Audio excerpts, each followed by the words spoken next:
I'm a 24-year-old guy, and this all happened when I was 17.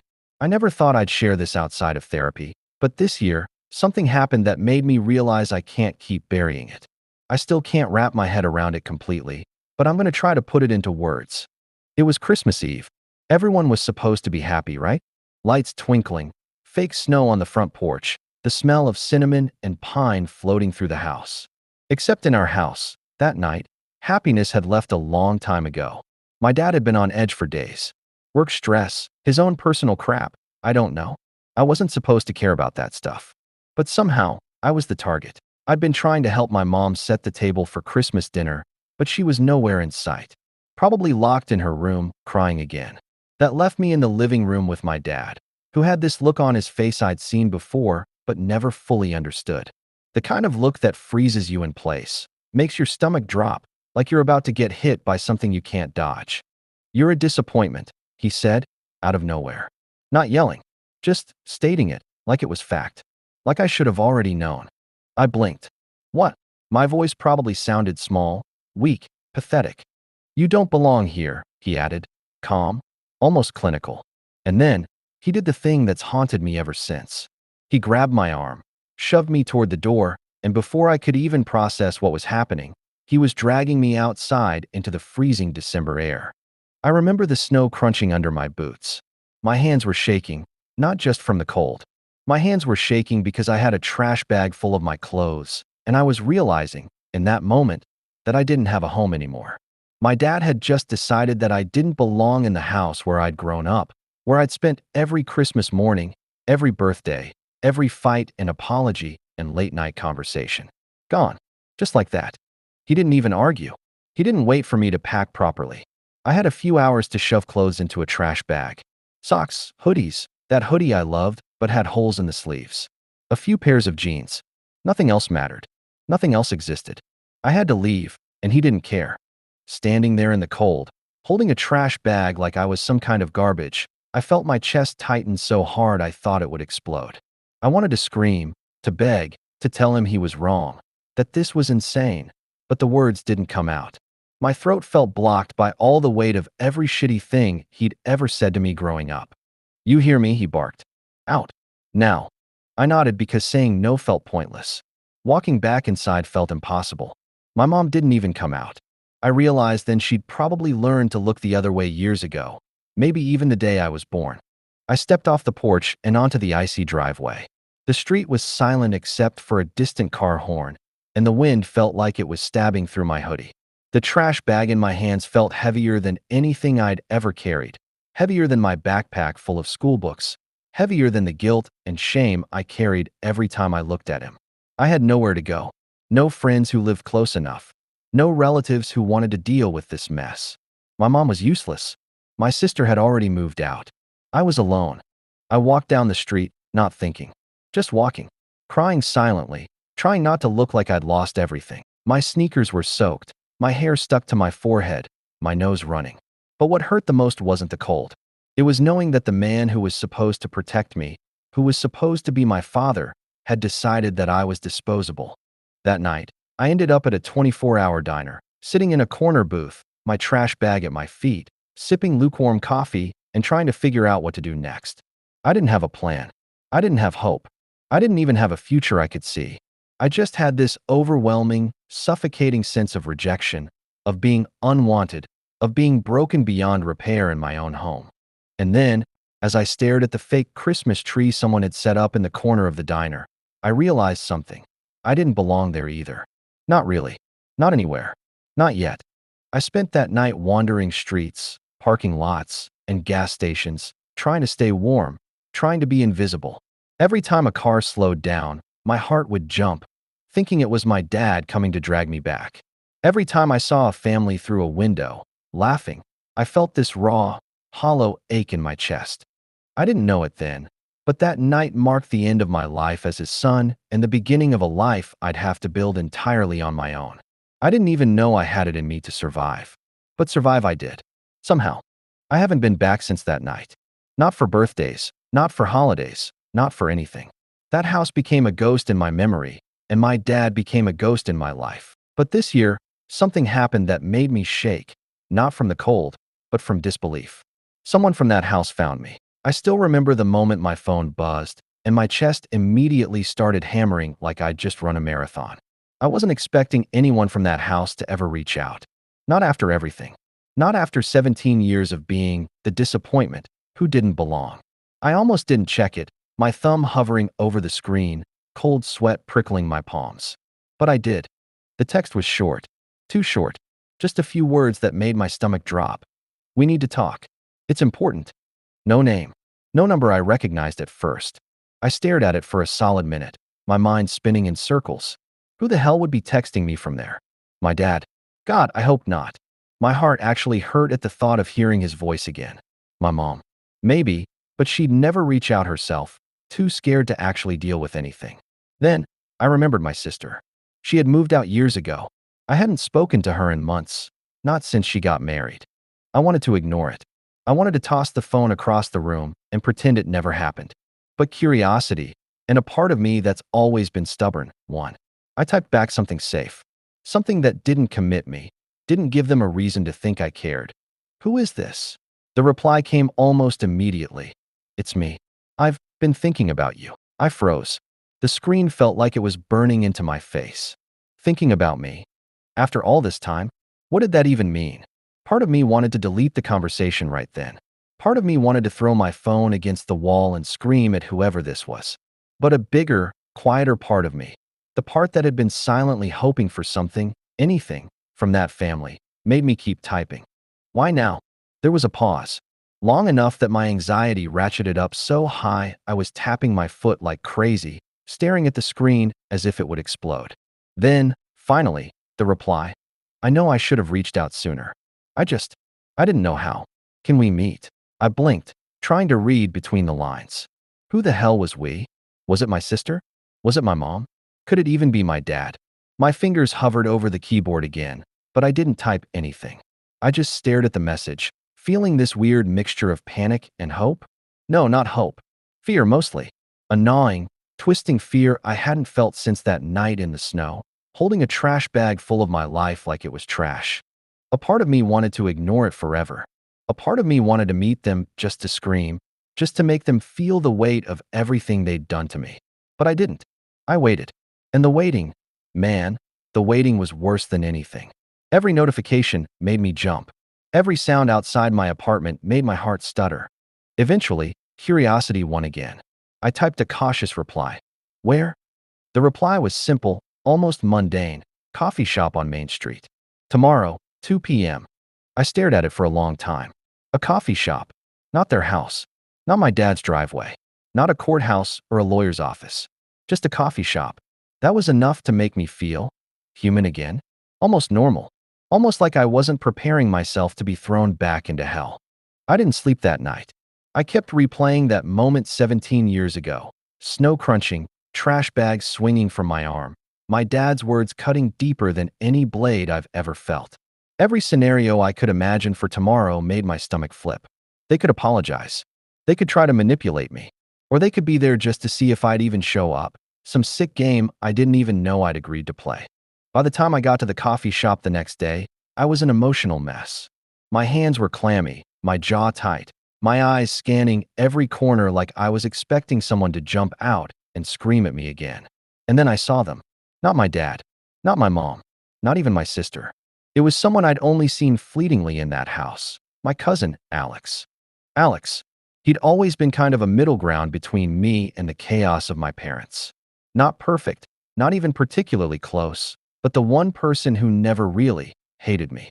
He was leaning against the counter, sipping coffee, looking more nervous than I felt, which was saying something.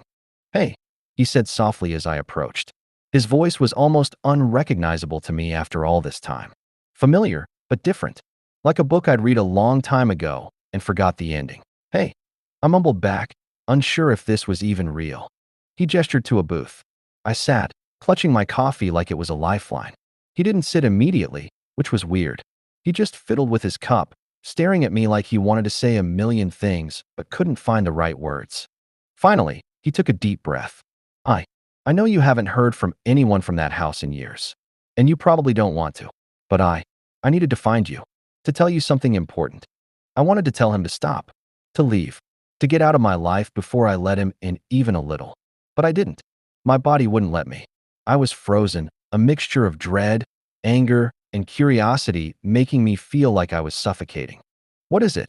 I asked, my voice quieter than I wanted it to be. Alex leaned in, his eyes dark. I know why that night happened.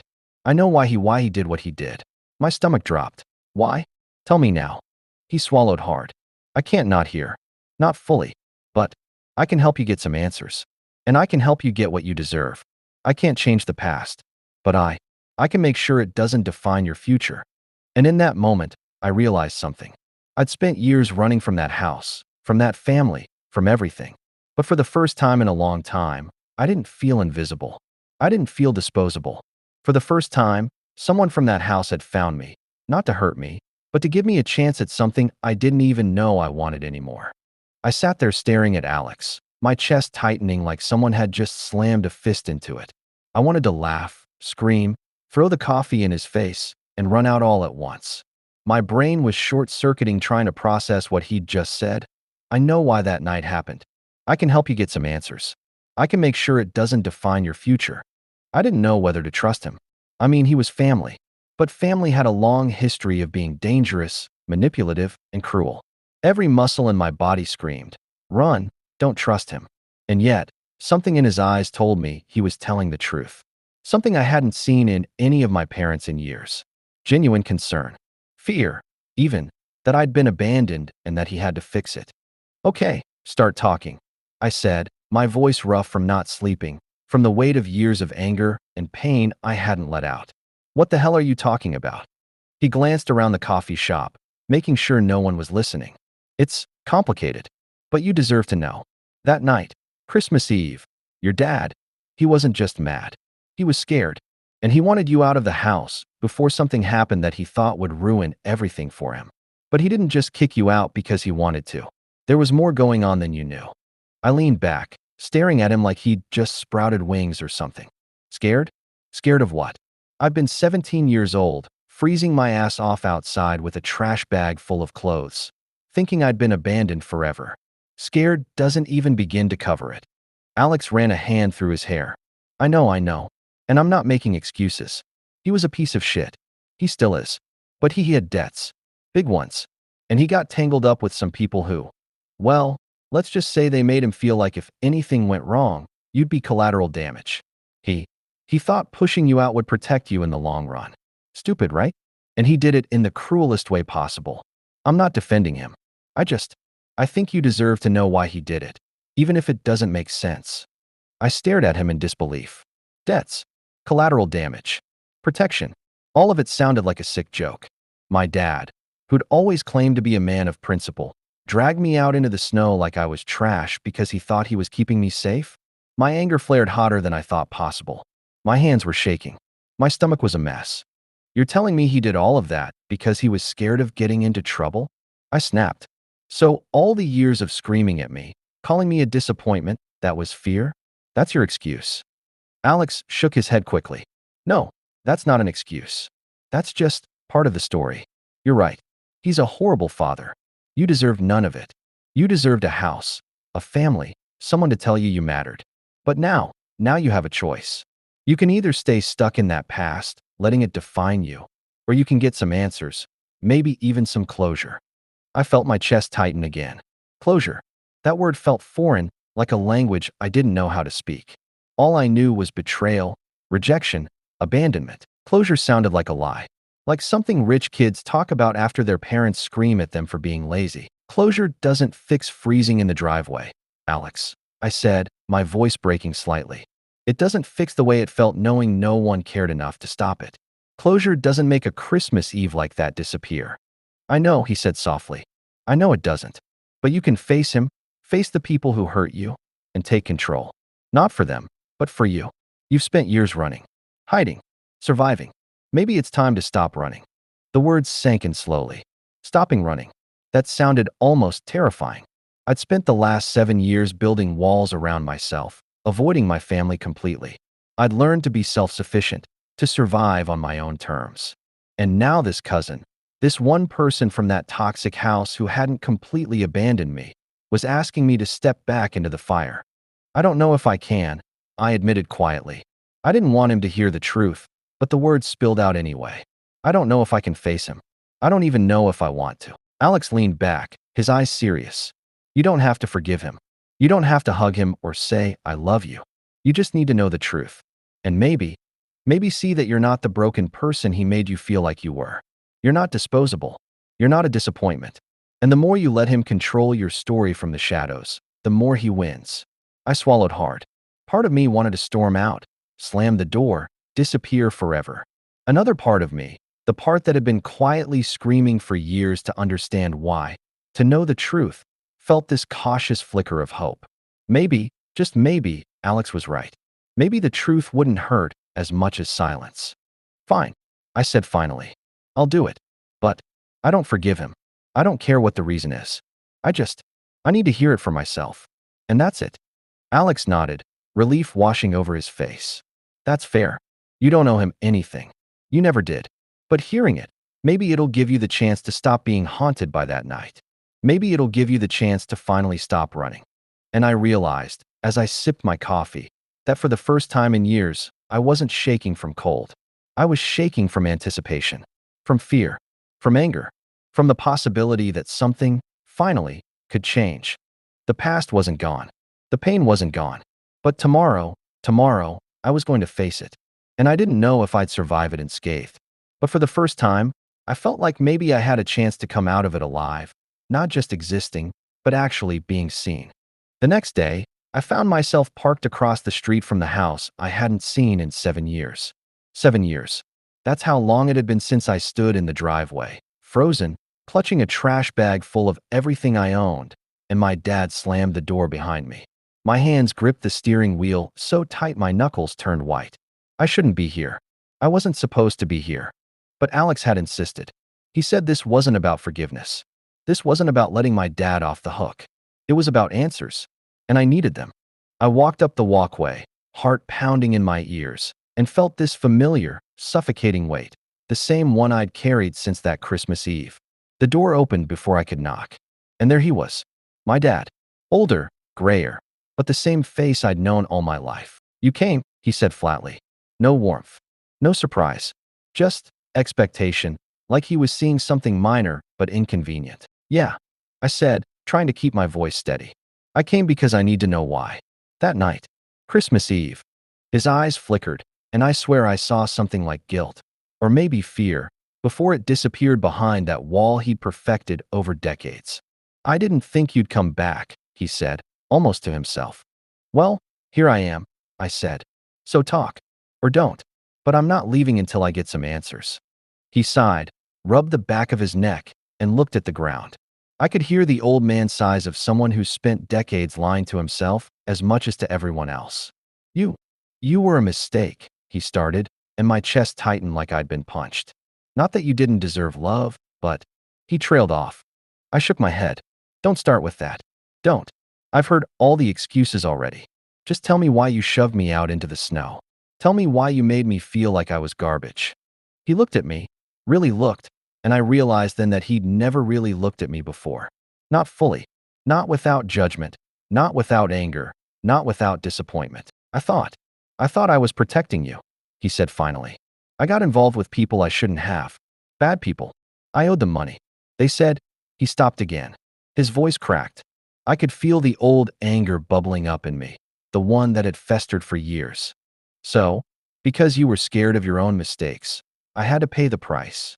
I asked, voice rising despite myself. I had to be the one punished? I had to be the one abandoned. He flinched at my tone. I didn't know what else to do. I thought if I pushed you out, if I made you leave, then they wouldn't hurt you. I know it sounds insane. I know it's fucked up. But that's what I believed. I felt bile rise in my throat. Protection? That's what he called it.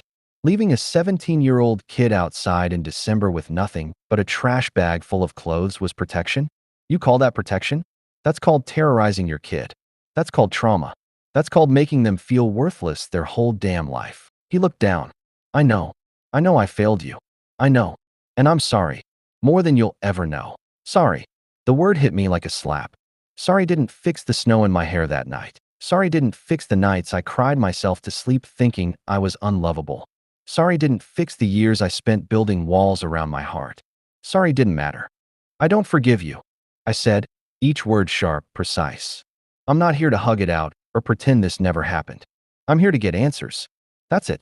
And even then, I don't know if it'll be enough. He nodded slowly, as if he finally understood the gravity of what he'd done. I, I understand. And I don't expect forgiveness. I wanted you to know why. Not that it makes up for it, but his voice trailed off again. Alex, who had been standing quietly behind me, finally stepped forward. It's a start.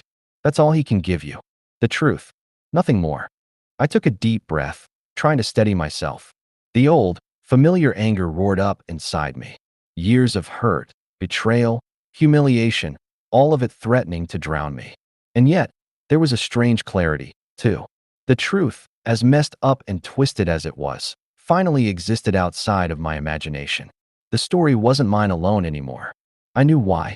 You made a mess of my life, I said, voice low, trembling with rage.